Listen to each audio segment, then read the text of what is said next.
بسم الله الرحمن الرحيم عم يتساءلون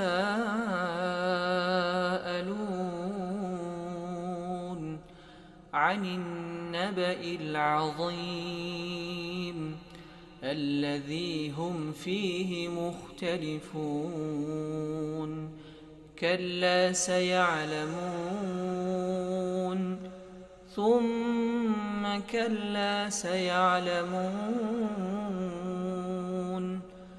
ألم نجعل الأرض مهادا والجبال أوتادا وخلقناكم أزواجا وجعلنا نومكم سباتا وجعلنا الليل لباسا وجعلنا النهار معاشا وبنينا ينفخ في الصور فتأتون أفواجا وفتحت السماء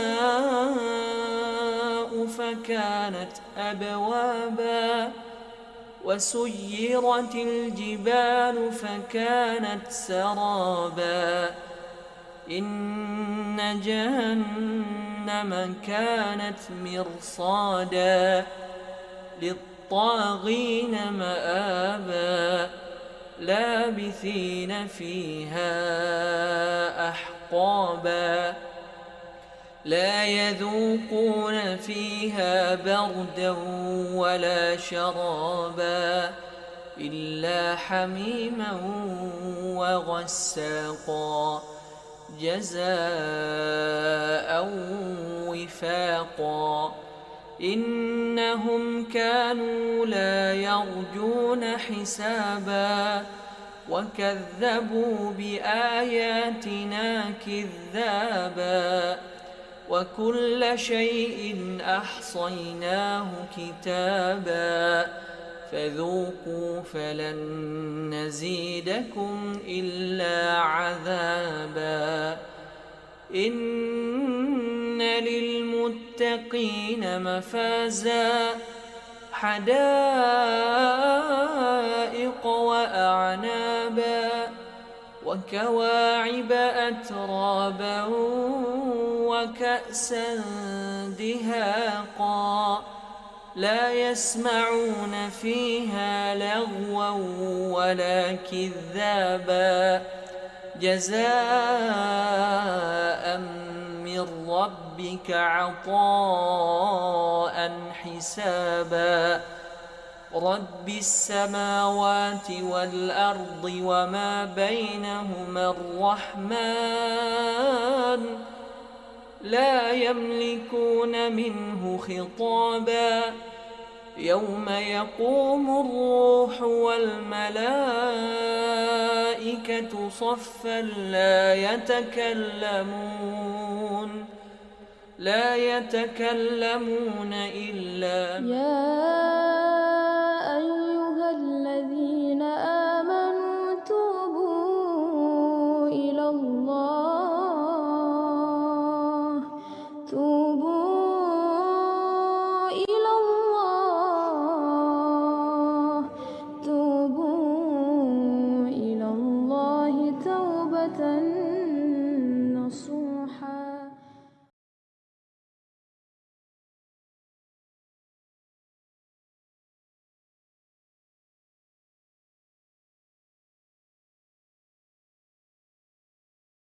شرور أنفسنا وسيئات أعمالنا من يهد الله فلا مضل له ومن يضلل فلا هادي له وأشهد أن لا إله إلا الله وحده لا شريك له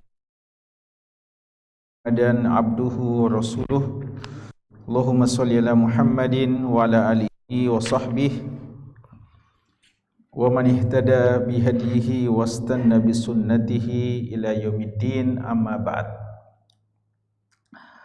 Para hadirin, bapak-bapak dan ikhwah, hafizakumullahu ta'ala jami'an. Alhamdulillah, pada malam hari ini, di malam Sabtu Kita sudah memasuki malam yang ke-9 di bulan Safar 1445 Hijriah. Dengan izin Allah dan taufiknya, kembali kita berkesempatan hadir melaksanakan solat secara berjamaah, solat maghrib, kemudian nanti solat berikutnya, solat isya, kita duduk bermajelis guna sama-sama membaca dan mempelajari hadis-hadis yang dikumpulkan oleh Al-Imam Abu Isa Muhammad bin Isa bin Saurah At-Tirmidzi rahimallahu ta'ala, salah seorang ulama besar kaum muslimin di bidang hadis yang 279 Hijriah. Hadis-hadis yang beliau kumpulkan adalah hadis-hadis yang berkaitan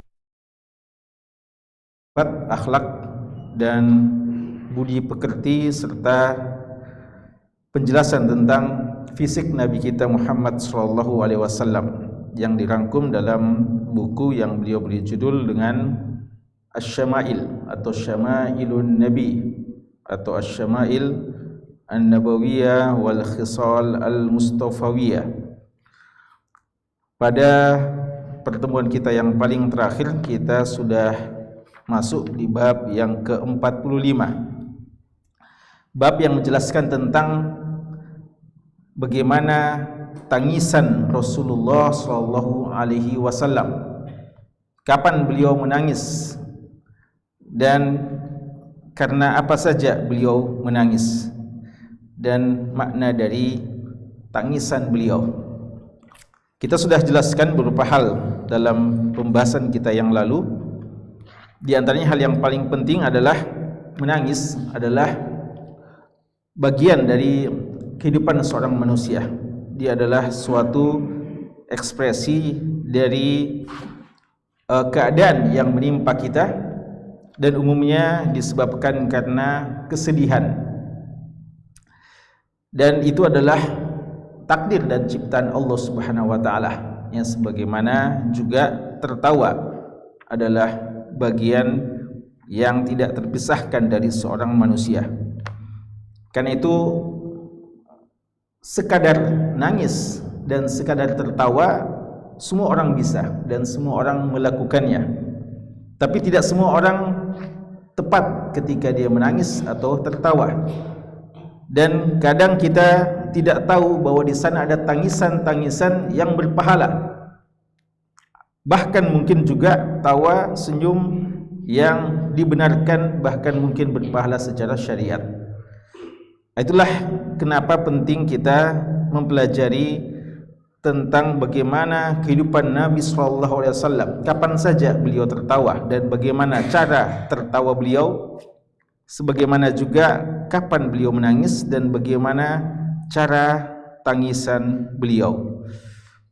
Di hadis-hadis yang lalu kita sudah membaca hadis tentang bagaimana beliau menangis pada saat melaksanakan solat.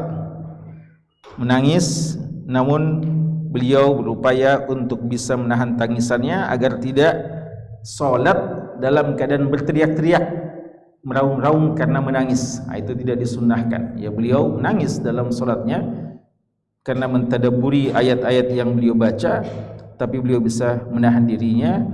Bahkan beliau berupaya untuk tidak terlalu memperdengarkan suaranya, ya, karena ini juga kadang memunculkan riya atau semacamnya ketika ada orang menangis dengan suara yang keras pada waktu dia sholat.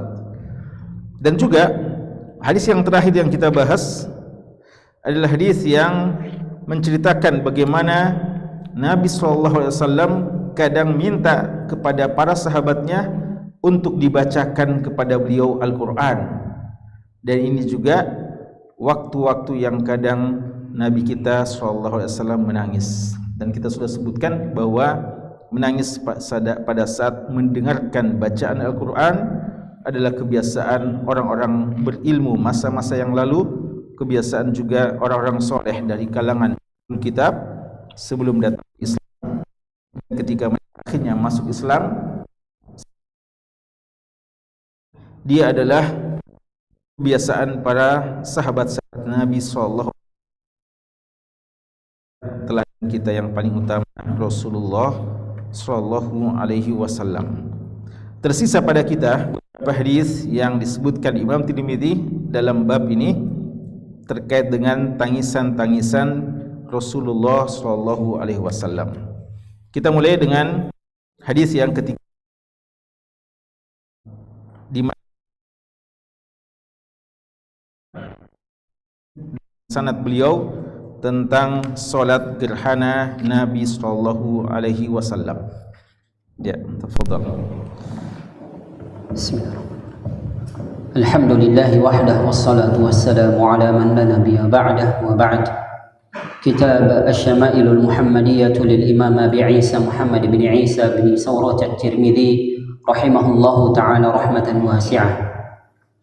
Al-babul khamis wal arba'un, bab ma jaa fi bukai Rasulillah sallallahu alaihi wasallam.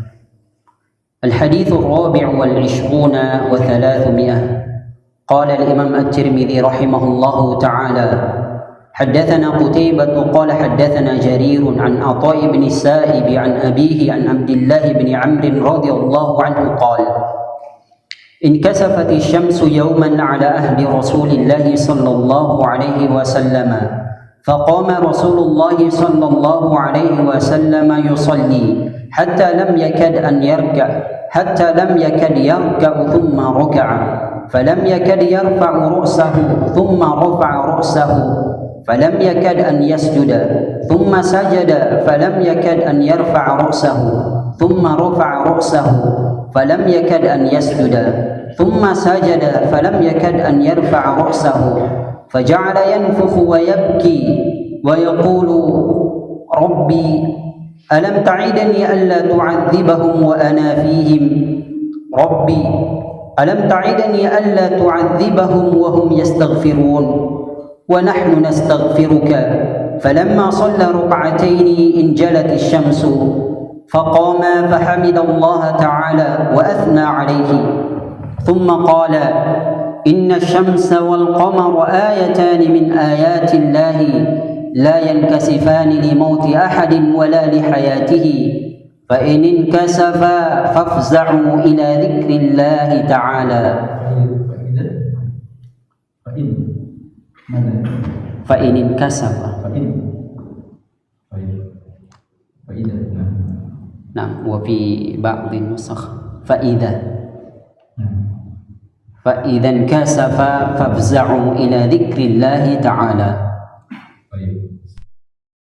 Hadis yang pertama malam hari ini atau hadis yang ke-324 dalam kitab Syama'il. Hadis yang datang dari sahabat yang mulia Abdullah bin Amr ibn al-As radhiyallahu anhuma.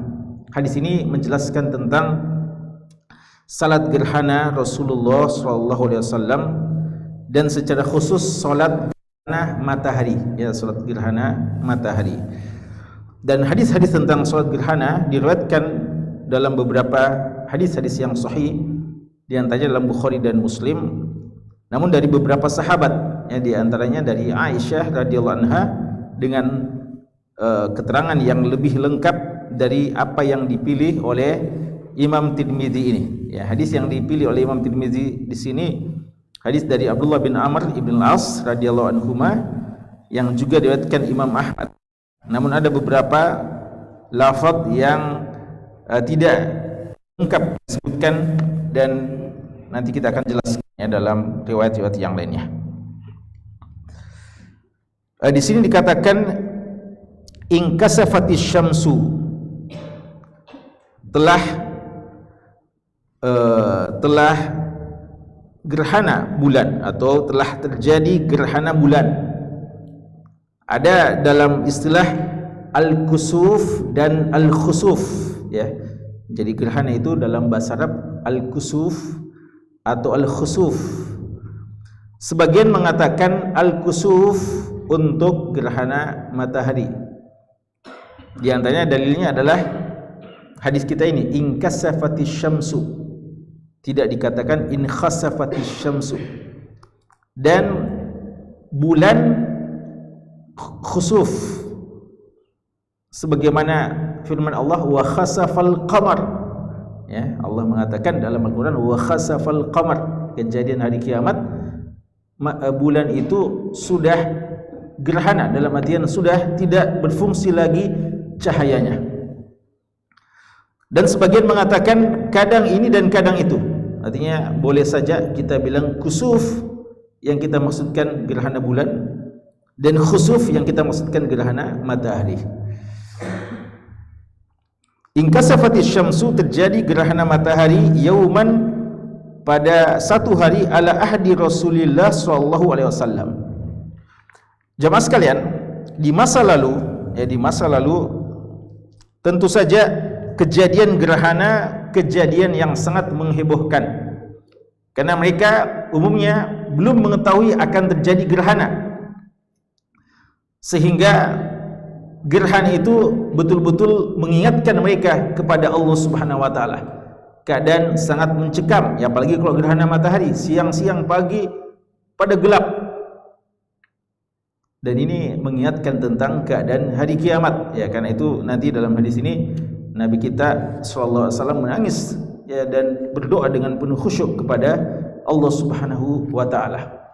Dan atas dasar itulah dulu sebagian ulama kita menganjurkan bahwa untuk tidak terlalu mensosialisasikan dan mempublikasikan akan terjadi gerhana, agar ketika terjadi suasana memang terkondisikan, kita takut kepada Allah Subhanahu wa taala. Dan ya, sebagaimana firman Allah, wa ma nursilu bil ayat illa takhwifa, ya, ayat-ayat Allah, tanda-tanda kebesaran Allah yang Allah turunkan itu, ya Allah kirimkan itu, tujuannya untuk mempertakuti hamba-hamba Allah Subhanahu wa taala, ya. Cuma masalahnya kadang orang menjadikan gerhana sebagai salah satu alat atau objek wisata untuk menikmati keindahannya dan untuk berfoto-foto saja, ya, dan tidak mengambil pelajaran untuk lebih takut kepada Allah Subhanahu wa taala, mentakuti para hamba-hamba Allah Subhanahu wa taala. Karena jangan-jangan inilah hari kiamat, atau paling tidak kita mengatakan inilah gambaran kecil dari hari kiamat kelak yang akan terjadi pada kita. Inkasafatis syamsu yauman ala ahdi Rasulillah faqama Rasulullah sallallahu alaihi wasallam yusalli. Maka Rasulullah sallallahu alaihi wasallam bangkit untuk melaksanakan salat gerhana. Ini sunnahnya, ya. Dan dalam hadis-hadis yang lain dijelaskan bahwa diperintahkan kepada Bilal untuk memanggil orang salat, as-salatu jami'ah, as-salatu jami'ah, as-salat jami'ah, ayo kumpul untuk salat, ya, tidak ada azan, karena azan hanya diperuntukkan untuk salat yang wajib 5 kali sehari semalam. Adapun yang lainnya maka tidak ada panggilan-panggilan khusus, kecuali pada waktu gerhana panggilannya adalah as-salatu jami'ah, mari kita kumpul untuk salat. Dan ya, ini tentu saja panggilan yang seperti ini dalam keadaan tiba-tiba tidak ada sinar matahari atau sinar rembulan, ya, kalau gerhana bulan, maka ini panggilan yang langsung membuat orang waspada, ya. Teringat, ya, dulu pernah di kampus, ya, di Madinah yang lalu pernah ada panggilan seperti ini, salatu jami'ah, ya, pada waktu itu malam gerhana bulan, ya. Dan waktu-waktu itu belum seperti sekarang, ya, yang diumumkan akan terjadi gerhana bulan pada tahun ini 2 kali, 3 kali, tanggal ini dan tanggal itu. Pada masa itu belum, ya, sehingga panggilan-panggilan semacam ini kita belum siap-siap sebelumnya, tiba-tiba ada panggilan. Di situ sangat terasa, ya, sangat terasa bagaimana seseorang lebih khusyuk kepada Allah Subhanahu wa taala dengan penuh perasaan takut, cemas pada saat dia melaksanakan ibadah kepada Allah. Faqama Rasulullah sallallahu alaihi wasallam yusalli. dia salat. Dan maksudnya sini salat berjamaah, ya, salat berjamaah. Karena Nabi kita sallallahu alaihi wasallam memanggil untuk salat berjamaah. Dan waktu itu sebagian sahabat kadang ada yang luput, ya, karena baru tahu sehingga mereka terlambat, atau bahkan ada yang nanti tahu bahwa terjadi gerhana dan mereka telah melaksanakan salat gerhana.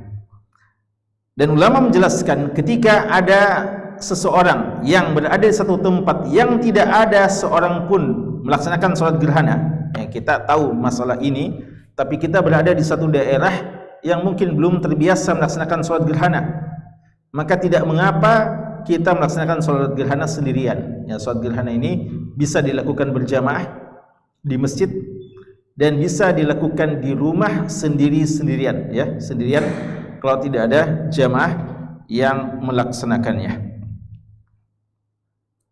Dan dia termasuk sunnah kifayah, ya, sunnah kifayah. Dan riwayat dari Abu Hanifah dan Abu Awanah mengatakan wajib, ya, kifayah. Dan Syekh Al-Utsaimin rahimahullah taala cenderung untuk mengambil pendapat wajib, ya, dia adalah suatu kewajiban. Ya, maka ya sangat menyedihkan tentunya ketika banyak orang yang melalaikan masalah salat gerhana. Dikatakan di sini faqama hatta lam yakad yarka. Beliau berdiri hingga hampir-hampir dikatakan tidak ruku-ruku. Apa maksudnya ini? Ini gambaran bahwa beliau salat panjang sekali bacaannya. Ya, dikatakan sini qama yusalli hatta lam yakad yarka'u. Sampai dikatakan kapan ini rukuknya, karena panjangnya bacaan Nabi Muhammad SAW. Dalam riwayat Abdullah bin Abbas dikatakan sekitar membaca surat Al-Baqarah, ya, dalam satu rakaat, ya, dalam satu rakaat itu. Panjang bacaan beliau.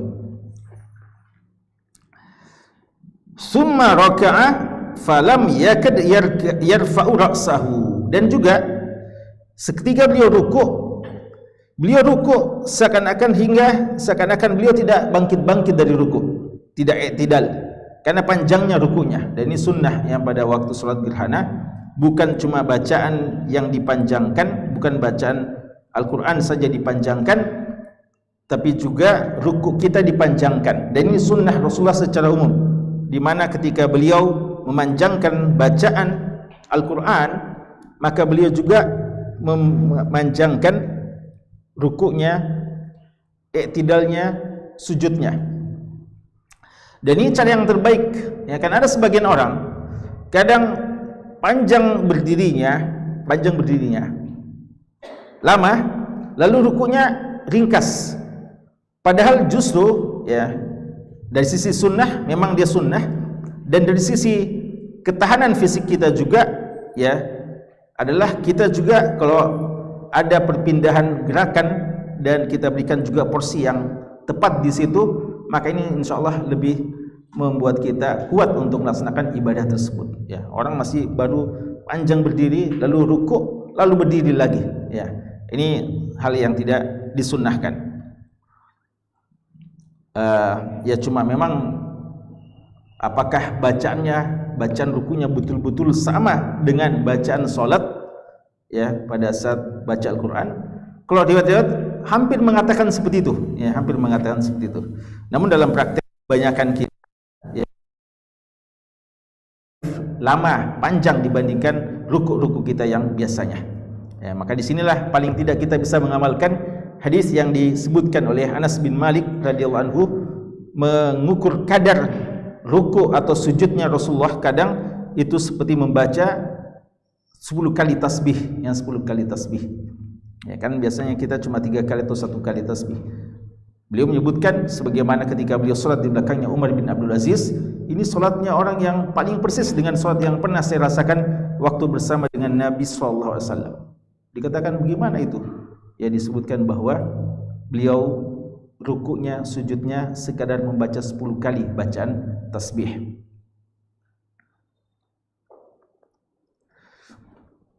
Summa rafa'a ra'sahu falam yakad an yasjud. Kemudian i'tidal, beliau i'tidal, panjang juga i'tidalnya sampai seakan-akan beliau tidak sujud-sujud. Di sini ada dua catatan penting. Pertama, setelah ini ya.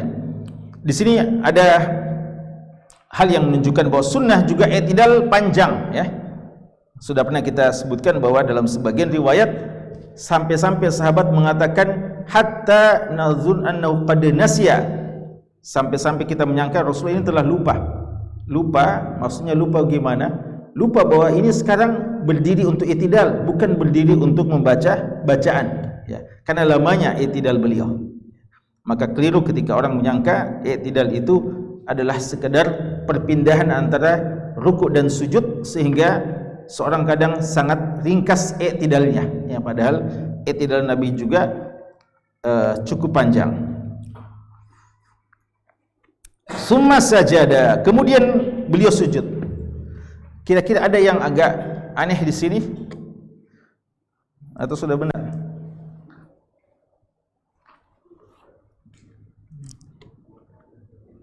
Ya. Sunnah dalam salat gerhana adalah 2 kali rukuk. Ya. Dalam riwayat kita ini sama sekali tidak disebutkan. Ya.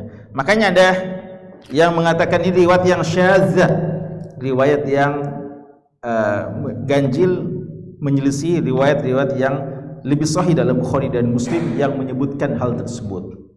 Dan sebagian ulama kita mengatakan ini biasa dalam periwayatan-periwayatan, kadang diikhtisar, adanya peringkasan, diringkas, dan sebagian dari gerakan-gerakan tidak disebutkan ya.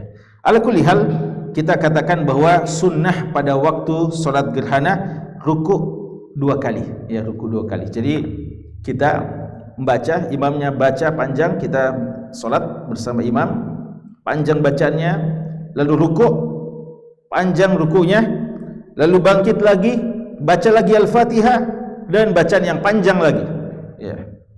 Walaupun bacaannya tidak sepanjang, tidak selama bacaan yang pertama, tapi juga masih bacaan yang panjang. Lalu rukuk, kemudian i'tidal, barulah setelah itu sujud. Bahkan ya, kalau riwayat Ali radhiyallahu anhu sempat dalam beberapa riwayat beliau lebih 2 rukuk ya. Ini ada khilaf tentang apakah ijtihad dari Ali radhiyallahu anhu atau dia adalah bagian sunnah yang juga pernah beliau dapatkan dari Nabi sallallahu alaihi wasallam. Intinya salat gerhana itu bukan cuma 1 kali rukuk ya. Yang hadis-hadis yang terbanyak menunjukkan dia 2 kali rukuk dalam setiap rakaat. Kemudian beliau sujud.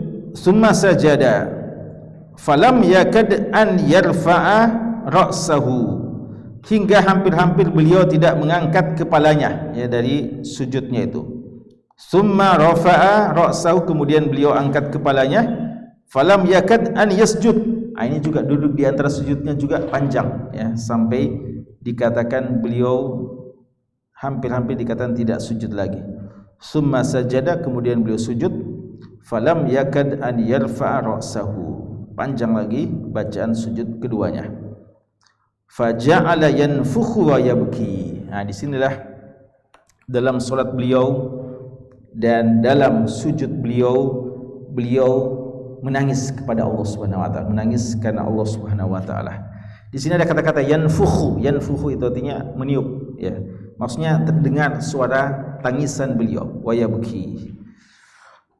Beliau mengatakan dalam sujudnya, dalam doa beliau, ya Rabbi, wahai Rabbku, alam ta'idni, bukankah engkau telah menjanjikanku, alla tu'adzibahum, engkau tidak akan menyiksa mereka, wa ana fihim, sementara aku bersama dengan mereka. Rabbi, wahai Rabbku, alam ta'idni, bukankah engkau telah menjanjikan kepadaku, alla tu'adzibahum, engkau tidak akan menyiksa mereka, wa hum yastaghfirun, sedangkan mereka ada di antara mereka yang beristighfar kepadamu. Ini beliau isyarat kepada firman Allah di surat Al-Anfal ya, wa ma kana Allahu liyu'adzibahum wa anta fihim wa ma kana Allahu mu'adzibahum wa hum yastaghfirun. Tidaklah Allah akan menyiksa mereka selama engkau masih bersama dengan mereka. Ini kekhususan umat Nabi Muhammad SAW. Adapun umat terdahulu, mereka disiksa, dibinasakan, yang membangkang, dan Nabi mereka masih ada. Nabi mereka menyaksikan bagaimana umatnya disiksa. Adapun Nabi Muhammad SAW tidak akan disiksa dalam artian dihabiskan umatnya yang pendosa selama Nabi kita masih hidup.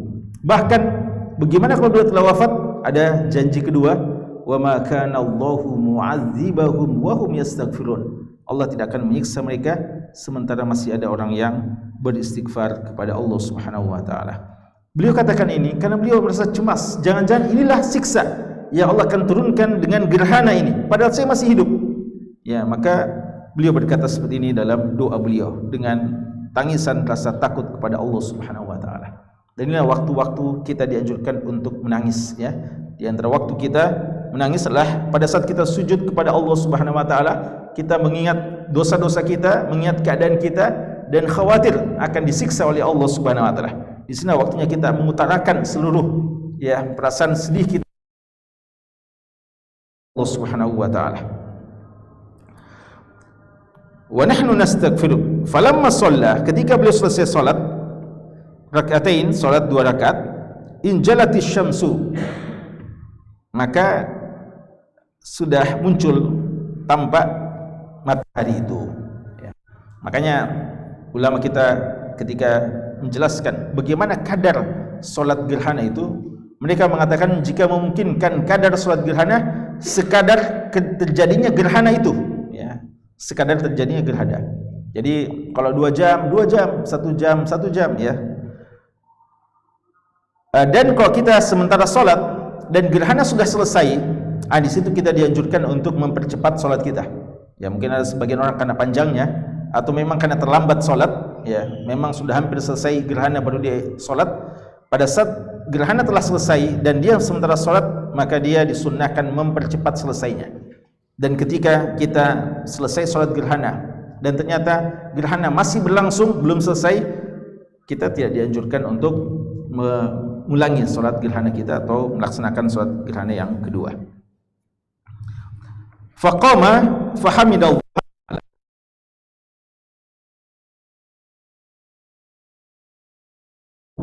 pada saat salat gerhana, fahamidallaha ta'ala wa asna alaihi, sebagaimana kebiasaan khutbah beliau dari seluruh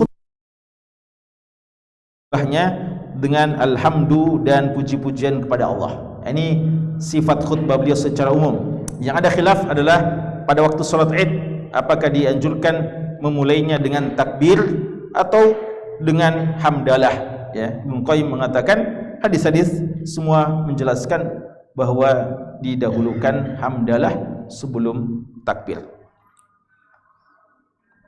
Falamma summa qala inna syamsa wal qamar ayatani min ayatillah, sesungguhnya matahari dan bulan 2 tanda-tanda kebesaran Allah Subhanahu wa taala, la yankasifani li mauti ahadin wala li hayati, keduanya tidak, gerhana bulan tidak terjadi, demikian pula gerhana matahari, disebabkan meninggalnya seseorang di antara kalian dan tidak pula karena lahirnya seseorang di antara kalian. Ini beliau membantah keyakinan kaum jahiliyah waktu itu. Umat jahiliyah waktu itu menyangka gerhana ini adalah kejadian alam terkait dengan lahirnya seorang yang akan menjadi tokoh dan kematian seorang tokoh. Dan waktu itu Allah takdirkan kebetulan, ya, tanda kutip, ya, bersamaan dengan ini meninggal Ibrahim, anak dari Nabi SAW, ya. Jadi pada saat ini di tahun ke-10 Hijriah, ini kejadian salat gerhana di masa Rasulullah terjadi 1 kali, gerhana matahari, ya. Yang lainnya gerhana bulan. Gerhana matahari terjadi 1 kali di tahun 10 Hijriah, dan waktu itu bertepatan dengan kematian Ibrahim. Orang langsung mengaitkan ini antara kematiannya Ibrahim dengan kejadian gerhana. Ini karena meninggal anak dari Nabi SAW. Nabi langsung mau menghilangkan, ya, keyakinan dan akidah semacam itu. Beliau mengatakan ini terjadi semua adalah tanda-tanda kebesaran Allah, tidak disebabkan karena hidupnya seseorang atau lahirnya seseorang, tidak pula karena meninggalnya seseorang. Fa idzan kasafa fafza'u ila zikrillah. Kalau terjadi, maka segeralah kalian untuk berzikir kepada Allah Subhanahu wa taala. Berzikir kepada Allah, salat, dan juga ucapan takbir, bertakbir kepada Allah, istighfar, dan bersedekah dalam sebagian riwayat, dan banyak ya melakukan kebaikan-kebaikan. Ya. Jadi syahid dalam hadis ini adalah menangis pada waktu salat gerhana, ya. Dan dalam riwayat yang lain adalah Nabi SAW sampai di gerhana tersebut, salat gerhana itu, beliau diperlihatkan tentang surga dan neraka, ya. Lalu beliau menangis dan mengatakan kepada para sahabat, "Lau alimtum ma alimtu la dhahiktum qalila wa la bakitum katsira." Seandainya kalian mengilmui sama dengan ilmuku, tentu kalian akan banyak menangis dan sedikit tertawa. Beliau pada saat itu saat salat diperlihatkan surga dan neraka. Ya, bahkan dalam sebagian riwayat seakan-akan surga itu begitu dekat hingga beliau mau mengambil pohon-pohon atau buah dari pohon-pohon yang ada di surga. Fadhal. الحديث الخامس والعشرون وثلاثمائة. قال الإمام الترمذي رحمه الله تعالى: حدثنا محمود بن غيلان قال حدثنا أبو أحمد قال حدثنا سفيان عن عطاء بن السائب عن إكرمة عن ابن عباس رضي الله عنهما قال: أخذ رسول الله صلى الله عليه وسلم ابنة له تقضي فاحتضنها فوضعها بين يديه فماتت وهي بين يديه، وصاحت أيمن رضي الله عنها فقال يعني صلى الله عليه وسلم: أتبكين عند رسول الله صلى الله عليه وسلم؟ فقالت: ألست أراك تبكي؟ قال: إني لست أبكي، إنما هي رحمة، إن المؤمن بكل خير على كل حال، إن نفسه تنزع من بين جنبيه وهو يحمد الله تعالى. Hadis yang berikutnya, hadis datang dari Abdullah bin Abbas radhiyallahu anhuma. Beliau mengatakan, akhadha Rasulullah sallallahu alaihi wasallam ibnatan lahu.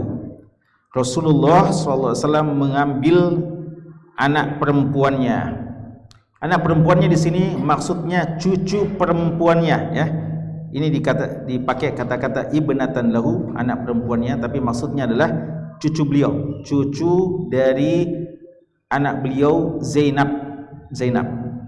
Dan Zainab ini diperistrikan, ya, di masa jahiliyah oleh Abul As bin Rabi', dan waktu itu dia masih musyrik, ya. Walaupun akhirnya alhamdulillah di masa-masa akhir dari kehidupannya masuk Islam, ya, dan digabungkan lagi oleh Rasulullah sallallahu alaihi wasallam setelah itu. Zainab di sini anak dari Zainab, cucu perempuan Nabi sallallahu alaihi wasallam. Taqdi fahtadanaha, ya, beliau menggendongnya, mendekapkan, ya, ke dada beliau, fa wada'aha baina yadayhi, di depan beliau. Famatat, dan cucu beliau yang beliau sangat sayangi, cinta itu meninggal di sisi beliau. Wahia baina yadayhi, anak perempuan, cucu perempuan itu meninggal di sisi beliau. Wasahat Ummu Aiman, ibu asuh dari Nabi sallallahu alaihi wasallam, ya, ibu dari Usamah dan istri dari Zaid bin Harithah. Ini ibu asuh dari Nabi SAW, Ummu Aiman. Melihat kondisi itu, faqala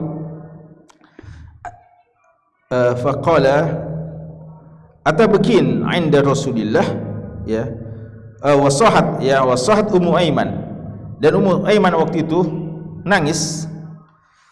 Lalu dikatakan, apakah kamu menangis di sisi Rasulullah sallallahu alaihi wasallam? Lalu faqalat, beliau berkata, alastu araka tabki? bukankah saya juga menyaksikanmu menangis? Ya, dalam riwayat yang lebih panjang, Nabi SAW waktu itu datang ke rumah dari Zainab, dan waktu itu belum meninggal ya cucunya ini, tapi nafasnya sudah sangat sulit ya, sudah menjelang kematiannya.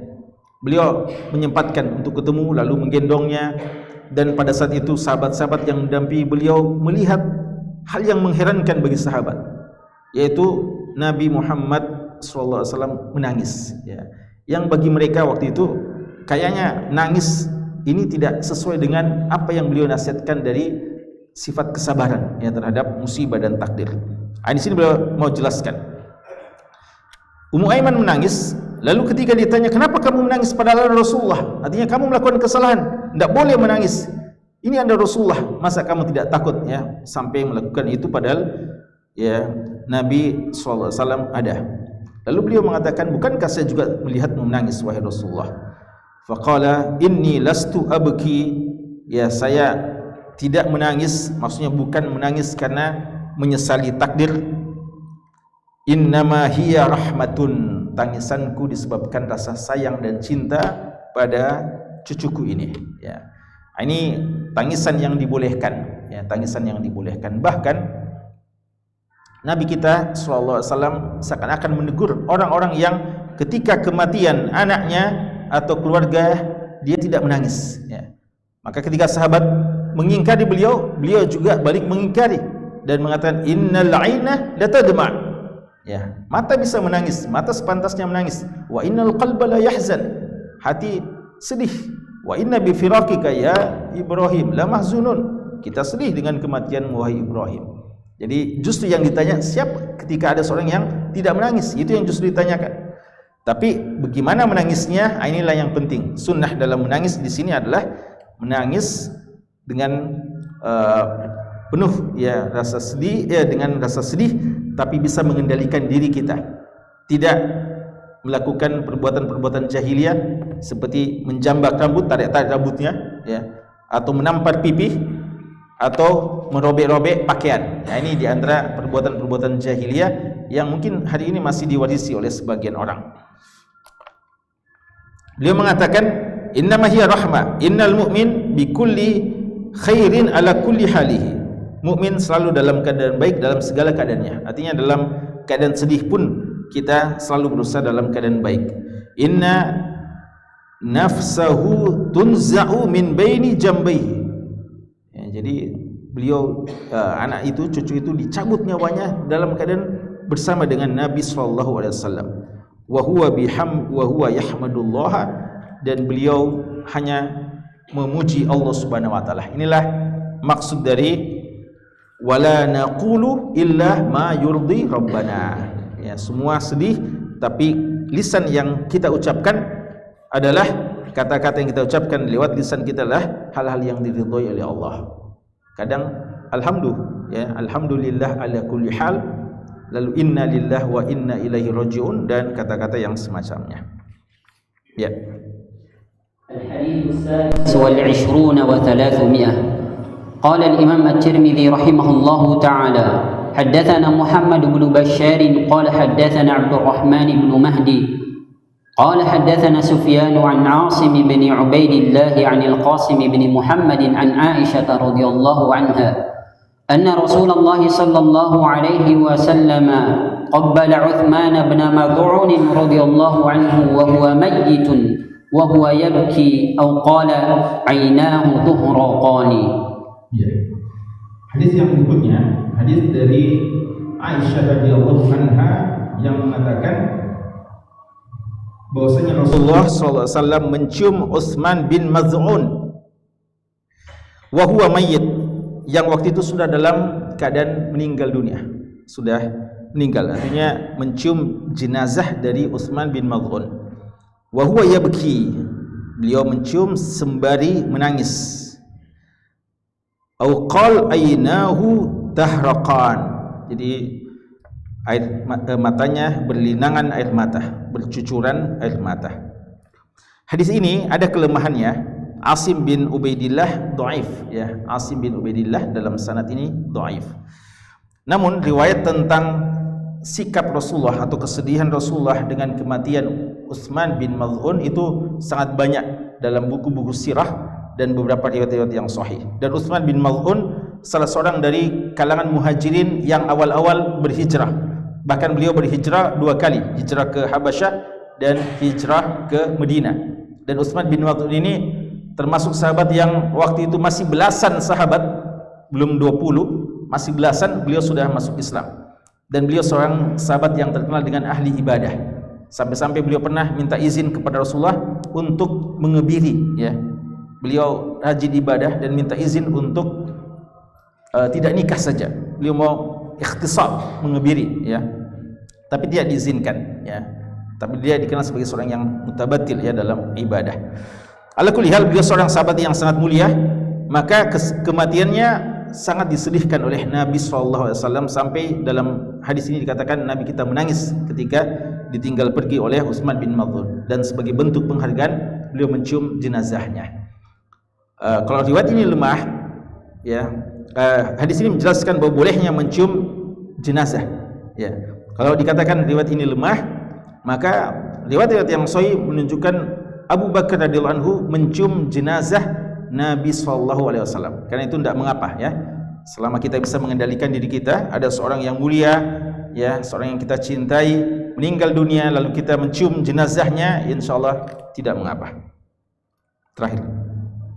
الحديث السابع والعشرون وثلاثمائة قال الإمام الترمذي رحمه الله تعالى حدثنا إسحاق بن منصور قال أخبرنا أبو عامر قال حدثنا فليح وهو بن سليمان عن هلال بن علي عن أنس بن مالك رضي الله عنه قال Ya, Ummu Kulsum, istri dari Utsman bin Affan radhiyallahu taala anhu. Nabi SAW menyaksikan hadir pada saat meninggal anak beliau Ummu Kulsum, dan waktu itu beliau duduk di atas kuburannya. Faraitu ainaihi tadma'an, kata Anas bin Malik, saya melihat menangis, ya, air matanya bercucuran air mata, berlinangan air mata. Ini syahidnya, beliau menangis di dekat kubur atau di sisi kuburan dari anak beliau. Jadi boleh, ya, menangis dalam keadaan yang seperti ini. Lalu ketika mau dimasukkan ke dalam kubur, beliau bertanya, afikum rajulun lam yuqarif al-lailah, apakah ada di antara kalian laki-laki yang semalam tidak bergaul dengan istrinya, tidak menggauli istrinya, tidak berhubungan dengan istrinya? Faqala Abu Talha mengatakan, ana, saya wahai Rasulullah, ya. Qala inzil, turunlah, fanazala fi qabriha, maka Abu Talha turun di kuburan dari Ummu Kulsum. Ini dalil bahwa orang yang turun di kuburan pada saat mau dikuburkan jenazah adalah orang yang malamnya, artinya malam sebelumnya, ya, tidak berhubungan dengan istrinya, ya. Dan tidak mengapa jika yang dikuburkan seorang wanita yang bukan mahramnya, ya, ini sudah hilang, ya, sudah tidak ada batasan-batasnya lagi, ya. Tentu saja jenazah sudah dibungkus dengan kafan yang rapi, maka tidak mengapa yang masuk ke kuburan untuk menguburkannya, memasukkan dalam lahatnya itu adalah laki-laki yang bukan mahramnya. Abu Talha tidak ada hubungan mahram dengan Ummu Kulsum, ya. Dan karena mungkin, ya, sebagian yang merupakan mahram itu tidak memungkinkan untuk turun karena mungkin sudah melakukan hubungan dengan istrinya pada hari sebelumnya atau pada malamnya, sehingga Abu Talha yang diperintahkan untuk turun, ya. Syahid dari hadis ini adalah beliau, Nabi kita sallallahu alaihi wasallam, menangis dengan kematian dari anak beliau. Ini jamaah sekalian beberapa hadis-hadis yang disebutkan oleh Imam At-Tirmidzi rahimahullah taala untuk menjelaskan kepada kita beberapa momen-momen Nabi kita sallallahu alaihi wasallam menangis karena Allah dan juga karena manusia, ya. Jadi tidak mengapa, ya, kita kadang menangis bukan cuma karena Allah, dalam artian karena ditinggal pergi oleh orang yang kita cintai, tapi semua itu kita dasari ya dengan apa yang Allah memang munculkan pada diri kita, ya. Dan ya ini dengan tetap bisa mengendalikan diri kita, itulah yang disunnahkan oleh Nabi Muhammad SAW. Allahu ta'ala alam, sallallahu ala nabiyina Muhammad wa ala alihi washabihi wasallam, walhamdulillahi rabbil alamin. يا أيها الذين آمنوا توبوا إلى الله توبوا إلى الله توبوا إلى الله توبة نصوحا.